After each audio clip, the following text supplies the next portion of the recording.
Herri gaztedi, hor zegoen arduraduna zen Rosa Maria Arza. Ni ezagutu nuenean herri gaztedi. Eta gero hor mugitzen ziren, Julen Calzada, Amurizia,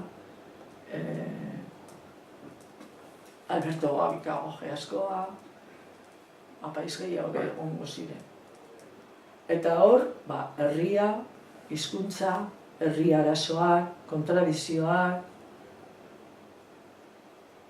eskubideak, herri eskubideak, aipatzen ziren, ezta? Eta aztertzen ziren. Eta ni hor, hasi nintzen bileretara joate, Ander Manterola bai. Eta hor, hasi nintzen, eta gero horren inguruan, ezagutu nuen beste personaje horiek. Eta Durangaldeko ze pertsona mugitzen ziren herri gazte? Ni gogoratzen dudana da Matias. Matias hori. Nik uste dut Matias ez dakit, baina Rosa Marirekin igual... Rosa Mari zegoen, ni ezagutu nuenean ja liberatuta herri gaztedin. Eta Matias ardura asko zeukan, konpartitzen zuten, nik uste dut ardura Rosa Marirekin, baina ez dakit. Ziur, baina zegoela barruan bai. Eta jente gehiago ez dakit.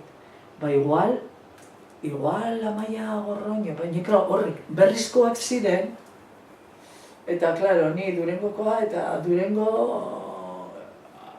Durangotik igual ni bakarra hor, Izorretara hurbildu nintzela. Beste jentearekin naiz gogoratzen, Hasi nintzen ni horra hurbiltzen, eta hasi nintzen beste bide bat hartzen, logikamente. Porque herri gazteden egon nintzen, baina gogoratzen dut, egiten zituztela orain komunidades cristianas edo egiten dituzte topaketak, mesa, compartida, eta ez dakiz herri gaztedi, Alberto esan zidan pego, eta esan nion, ni ez dut sinesten, ja. Nire denbora, hau ni galdu dut, ez dut sinesten.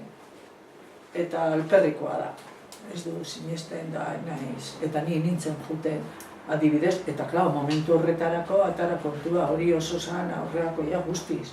Ze orain egiten dute kristauak olako gauzak.